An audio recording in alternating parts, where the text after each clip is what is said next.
भगवान सबुबेले भक्तर डाककु शुणी थांती सेथिपाई निष्ठा अध्यवसाय लोड़ा। आसंतु शुणिबा जड़े भक्तंकर कहानी। दक्षिण भारत में दिवाकर नामक जड़े परम विष्णु भक्त बास करुथिले। दिवाकरंक मनरे प्रभु दर्शनर इच्छा बलवती हैला।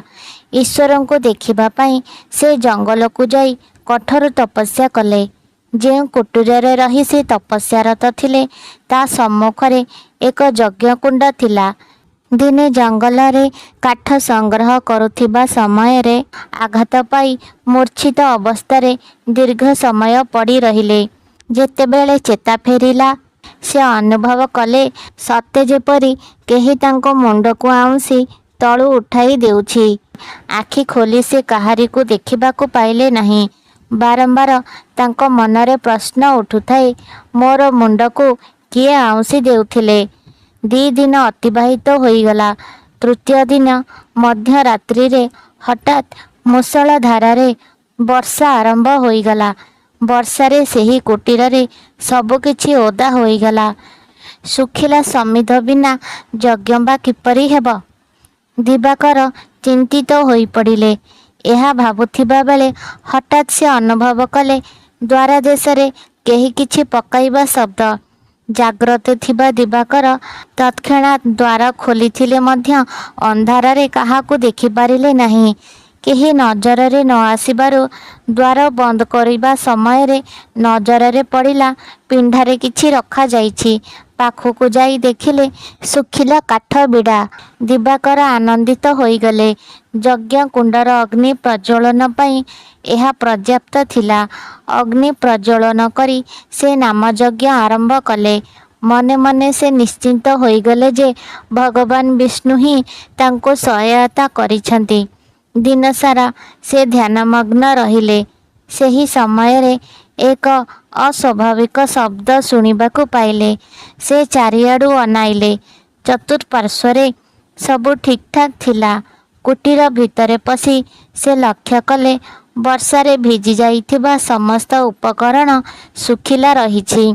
यज्ञ कुंड निकटरे से देखिबाकू पाइले समिध थुआ होइछि। भाव विहल होई से कांदिबाकू लागिले। कातर स्वरे दिवाकर प्रार्थना कले, प्रभु केउथिपाई दर्शन देउनांती जे। उच्च स्वरे कहिले, एही क्षणी ओ एहीठारे जदि मते आपणा चरण स्पर्शर अधिकारी न देबे तेबे यज्ञ कुंडरे मो आत्महत्या करिबी। एही समय रे से केही हसुथिबार शुणिबाकू पाइले। देखिले जड़े वनवासी बालक यज्ञ कुंडरे निम्बपत्र पकाउछि। दिवाकर क्रोधित होई तार पछ पछे दौड़ाकू लगिले। किंतु पवन बेगरे बालकटी जंगल भितरे बहु दूर को चलीगला। एक स्वर शुणिले, मते पाइबाकू इच्छा तो अनंत वन आस। दिवाकर जानी पारिले से निश्चय भगवान विष्णु। अनंत वनर संधान रे बुलुथिबा दिवाकर दिने एक मंदिर देखिले। मंदिर रे सेही बालक को देखी ताको धरिबाकू चाहिबारु बालकटी दौड़िला। दिवाकर तार पछरे दौड़िले। बालकटी जोरे दौड़ी दौड़ी एक विराट वृक्षरे चढ़ीगला और वृक्ष कोटर निकटरे अदृश्य होईगला। दिवाकर वृक्ष निकटरे पहुँचला बेलकू वृक्षटी भांगी पड़िबा सह एक भयंकर शब्द हैला। दिवाकर भୟରେ आखि मुदी देले।